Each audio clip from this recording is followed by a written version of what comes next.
Hey guys, welcome back to another video. It's your man Jay Will. So I got a request to do a speed test with both of these phones right here, the OnePlus 3 and the Moto Z. So what I decided to do is record the screens because I set the timer and everything. I just did it a little different. I normally would show the entire device, but I set the wallpapers and you can tell which is which. You'll see in the recording here. But before we get to it, how much faster is the OnePlus 3 than the Moto Z?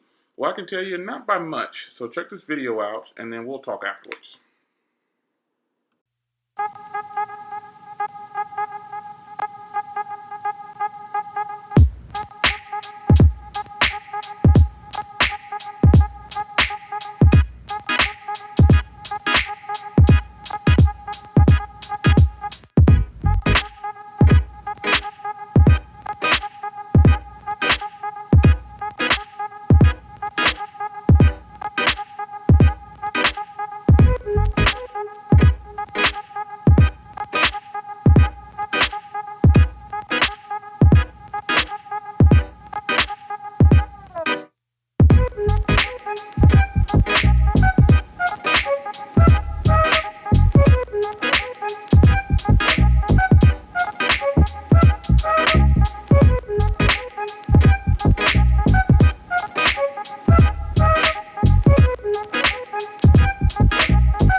All right, so as you can see, speed tests only mean so much to the average consumer, but for some of us techies out there, we want to know just what we're getting as far as money when we're spending on the devices. Now, I'll be honest and say that the OnePlus 3 has been one of the most impressive devices that I've actually used.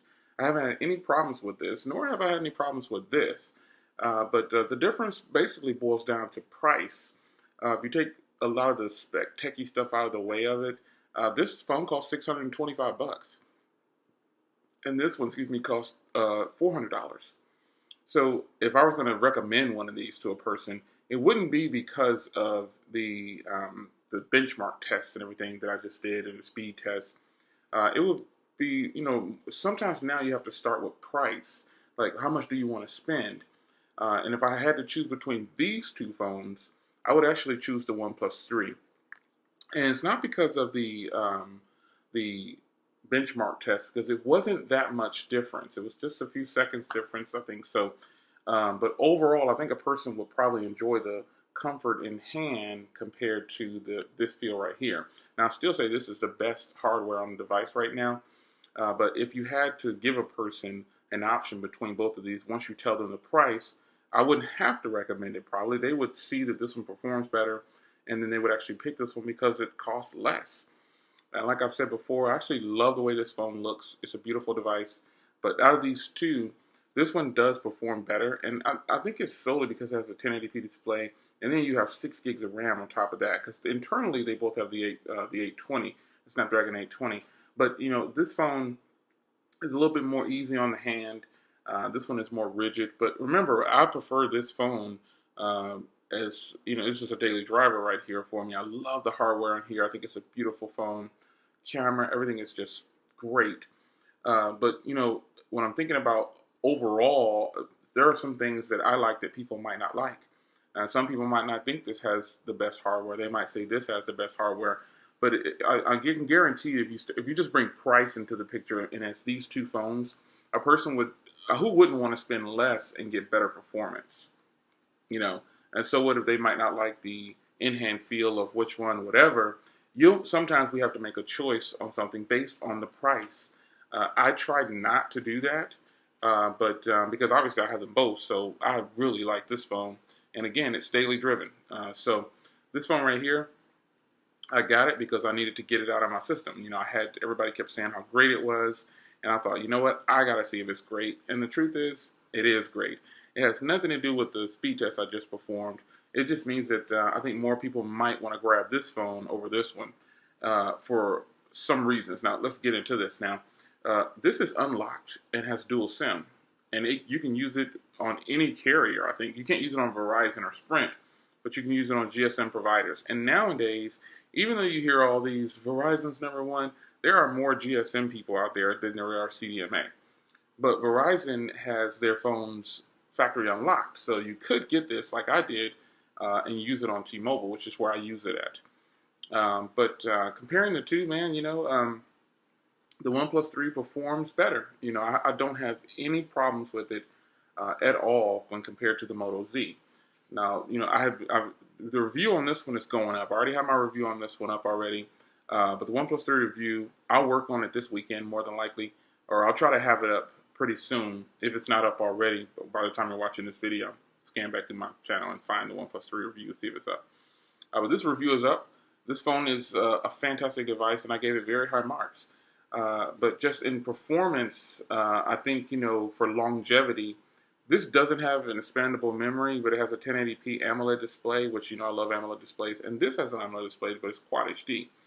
But this display is just gorgeous. You really can't tell much difference in the two. And with that, I get stellar battery on here. I mean, it's really good. The only thing that holds this phone back for some people might be an SD card, but the average user does not need 64 gigs of memory. The average user, like internet speeds, people really don't need unlimited. We're talking about the average consumer. They really don't need unlimited, but they pay for it, or if it's something that the carrier offers. But most consumers don't use more than 3 gigs, I'm going to say max. And as far as memory goes in a phone, most consumers can't fill up 64 gigs. Keyword, most consumers. But I think I would definitely recommend this phone right here to the average consumer over the Moto Z because of the exclusivity of this phone right here. It's exclusive to Verizon. It's technically supposed to be used on Verizon. And it's just one of those things that, the OnePlus 3 is now available for purchase without invites. The price is right. It's a good looking phone. The hardware is really good on here, even though I prefer this hardware over this hardware. This is really, really good hardware. And to the average consumer, this might be more familiar also. It looks like an iPhone. So they might be, that sounds funny, but it looks like an iPhone or an HTC. So they might recognize this and they might think this is weird or strange, but I actually like this look. They might think that the bump on the back. Also, what if they don't want to buy Moto mods? That might be something you have to consider. People might not want to buy Moto mods. They might say, "Oh, this thing looks horrible." I personally really enjoy this hardware. This is just stellar hardware to me. Taking the Moto mods out of it, I like this thin version. Look at this. This is crazy. I love it. I think this is beautiful hardware. But that's just me. I prefer the Moto Z over the OnePlus 3. But I would definitely recommend the OnePlus 3 to a broader crowd. I wouldn't say go get the Moto Z over the OnePlus 3 because the price is sometimes what people ask for first. And then they'll ask sometimes, well, does it work fast? Is it good? And then I have to start leaning more towards the OnePlus 3 because in all actuality, the speed test revealed just a little bit, but I only opened about 11 apps or something like that, or 12 apps. But this phone is very, very fast, and it has a faster fingerprint reader also. It's really a well-built package. It's really good. If it had an SD card, they would just be killing the game with it. And if it had a Quad HD display, which I know they can do, it would be even better. But I don't know. They're both good. But in this comparison, it was about the speed test and performance for a little bit. But it was really just a quick comparison to talk about these two as well.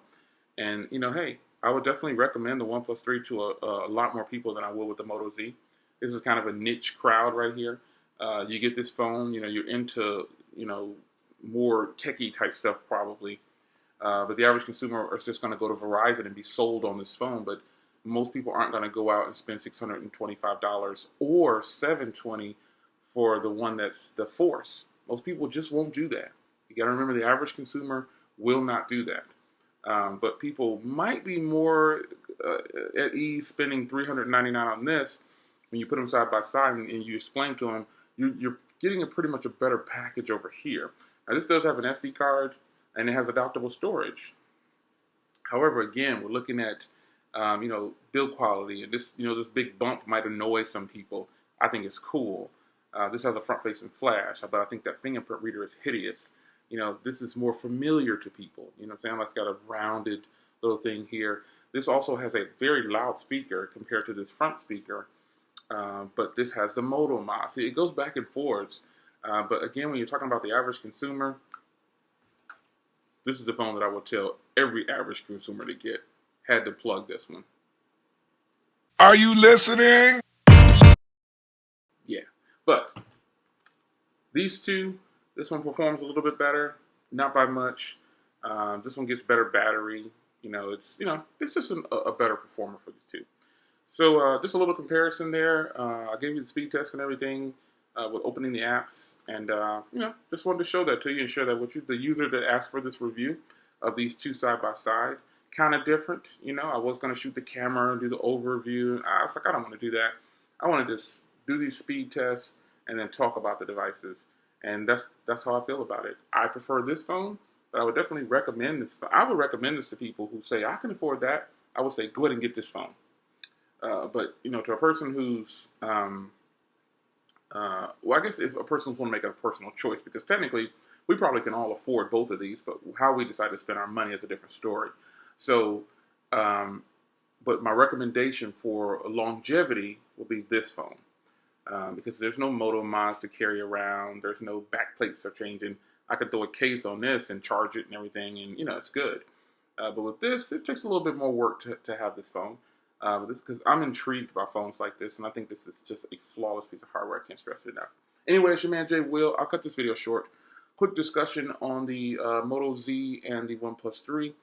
There you have my thoughts on it. So I'll see you in the next video. Take care. And again, average user, people. Are you listening? I just can't say it enough. I'm out.